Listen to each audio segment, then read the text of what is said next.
Cheers!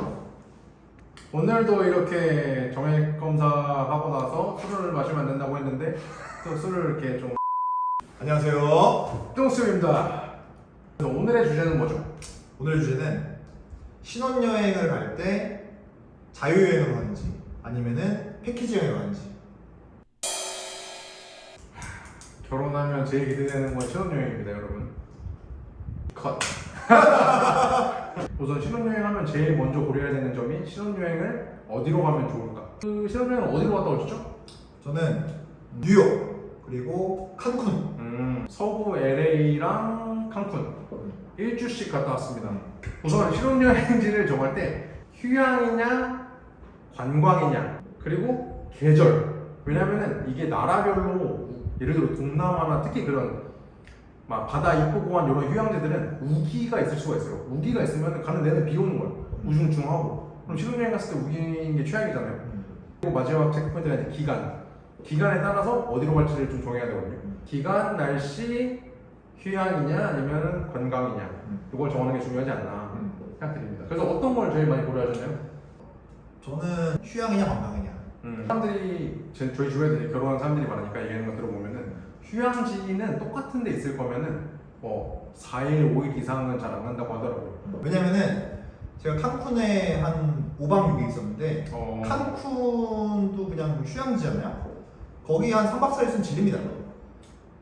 좀 질려요. 질리죠? 네. 그냥 맨날 뭐 술 먹고 호텔 즐기고 뭐 자쿠지 뭐 이런 거 하고 바닷가 가고. 그러니까 와이프랑 둘이서 보낸 휴양 시간이 좀 질린다. 여행지가 질린다. 아 여행지. 휴양지에서만 있으면 좀 질린다. 그럴 수 있죠. 친구가 얘기했지만 물려. 물론 와이프는 물리지 않지만 아니 물려. 와이프가요? 아니 와이프가 물리는 게 아니라 여행지가 휴양지야.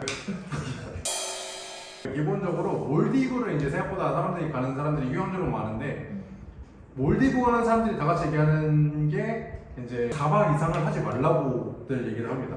왜냐면은 뭐 숙소를 옮기더라도 보통 그냥 예쁜 바다도 저희가 이제 평소에 못 보던 바다니까 예쁜 거지 이거를 맨날 보다 보면은 조금 물려. 네, 물리니까 진짜 물려. 네. 아무리 예쁜 바다더라도 3일 지나면 물립니다. 그래서 휴양을 하실 거면은 좀 짧은 기간이면 휴양도 오케이. 그렇죠. 근데 휴양 관광 같이 지고 싶다. 왜냐면은 제가 여행사 통해서 이제 들은 내용은 뭐였냐면은 컨셉이 몰디브는 완전 휴양. 그리고 하와이는 관광 플러스 휴양이라고 들었어요. 거기 어쨌든 간에 관광할 수 있는 거리들이 있으니까. 네. 그럼 이제 보통 주변 사람들이나 사람들이 많이 가는 신혼여행지 목적지는 어디가 있을까 한번 얘기를 해볼까요? 제 친구들을 얘기하자면 제 친구들이 이제 몰디브 간 친구 있고 그리고 코로나 때 결혼한 친구도 있어. 제주도 어쩔 수 없이 제주도로 갔던 친구들 그때는 뭐 어쩔 수 없으니까. 그렇죠. 있고 저는 솔직히 유럽이나 동남아는 이제 주변에 아직 없어요. 그런 거 없잖아. 아! 때는 2013년. 네. 부모님하고 같이 패키지 여행 갔었다. 네. 서유럽. 좋았던 거는 여행지를 많이 갈 수 있다. 뭐 이태리 갔다가 뭐 영국 갔다가 뭐 독일 갔다가 이건 좋다. 근데 개 끌려가도 간다. 그러니까 그냥 동의합니다. 그냥 내가 보고 싶은 여행지가 아니라 피렌체 뭐 일정 끝나면 바로 넘어가고 뭐 베네치아 바꿔 넘어가고 이런 느낌이에요. 그래서 여행을 많이 다니는 건 좋지만 내가 보고 싶어하는 여행지를 갈 수 없는 게 패키지의 가장 단점이다.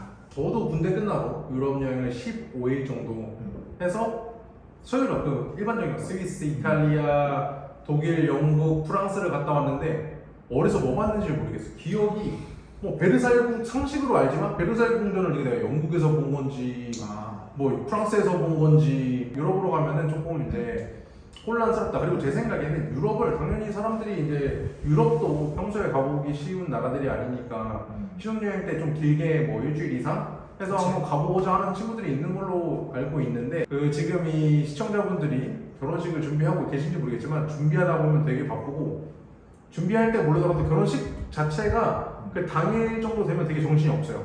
그래서 신혼여행을 다음 날 가더라도 조금 이제 난 생각을 멈추고 결정을 멈추고 좀 그냥 누워있고 쉬고 싶을 수 있는데 유럽을 가면은 그게 이제 아깝다. 호텔에서 뭐 쉴 수는 있지만 그래서 아까 얘기했던 최근에 이제 유럽으로 갔다 왔던 친구는 다 좋았으나 패키지라는 것이 단점이다. 패키지 얘기를 한번 해볼까요? 자, 오늘 주제의 메인 포인트인 패키지와 이제 자유여행의 차이를 조금 얘기하고 싶은데요. 미국이랑 칸쿤을 갔다 오셨는데 패키지로 갔다 오셨네요? 저 같은 경우는 사촌 형이 미국에 살고 있어가지고 패키지를 하되 뭐 예를 들면은 이제 항공료나 이런 것들은 다 내되 그다음에 미국에서 일정은 그냥 저희가 자율적으로 잡은 걸로.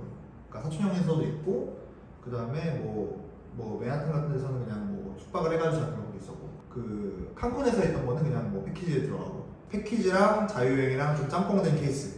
저도 똑같습니다, 그것은.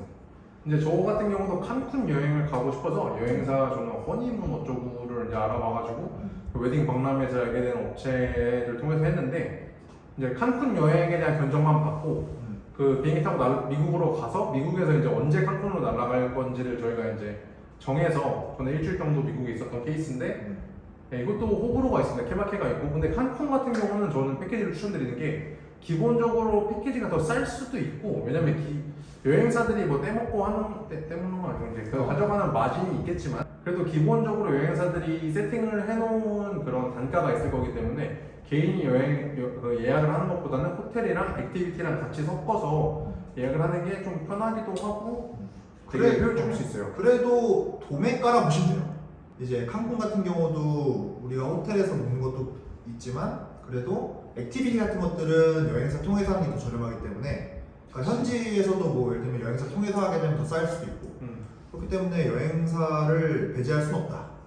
자, 그럼 오늘은 신혼여행을 갈 때 패키지냐 아니면 자유여행이냐에 대해서 한번 뭐 알아봤는데 저희 같은 경우는 패키지를 하되 이제 자유여행을 좀 섞은 케이스고 패키지만 하는 거는 패키지만 좀 장점이 있는 것 같고 그렇죠.